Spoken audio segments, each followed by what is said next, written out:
This is what life looks like in the eye of a storm.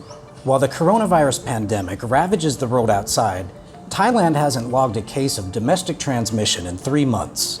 But as Thailand watches the rest of the world churn, a kind of paranoia has taken hold.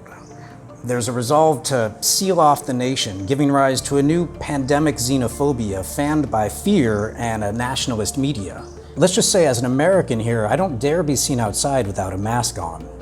I've been living as an immigrant in Bangkok for 11 years, and while I don't think there's anywhere that welcomes immigrants entirely, as a Western resident, especially one with my skin tone, there's tremendous privilege.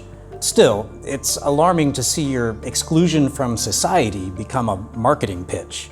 Since the economy reopened and life resumed, the signs have been going up. No foreigners on buses between provinces. No foreigners at some temples, including Wat Po, Bangkok's famous home of the reclining Buddha. No foreigners at some restaurants, and no foreigners at sporting events. These policies seem to have been put in place to put Thais at ease, despite the fact that any foreigners here have been here since before the pandemic began, or have gone through quarantine for the few that have returned since. It didn't help when the government let a visiting Egyptian Air Force team travel freely on a shopping expedition last month, only to learn that one of them had COVID-19. Or when a foreign diplomat returned to his downtown condo with his sick daughter. Public fury at even the specter of new infections led the government to double down on even tighter restrictions. 95% of hotel bookings were canceled throughout an entire province, just as it was trying to get back to normal.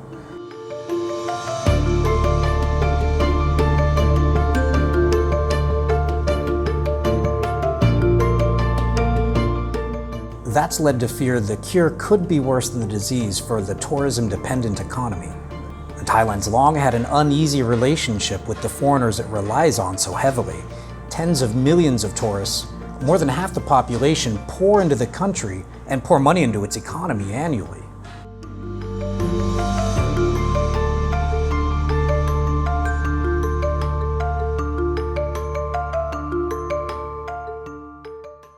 Meanwhile, the country's sunk to the bottom of ASEAN in terms of growth, and its determination to seal itself off may cause lasting damage. Its status as Teflon Thailand, always able to bounce back from self-inflicted wounds and cyclical crises, may be put to the test like never before as it faces a truly worldwide reckoning. For Coconuts Bangkok, this is Todd Ruiz.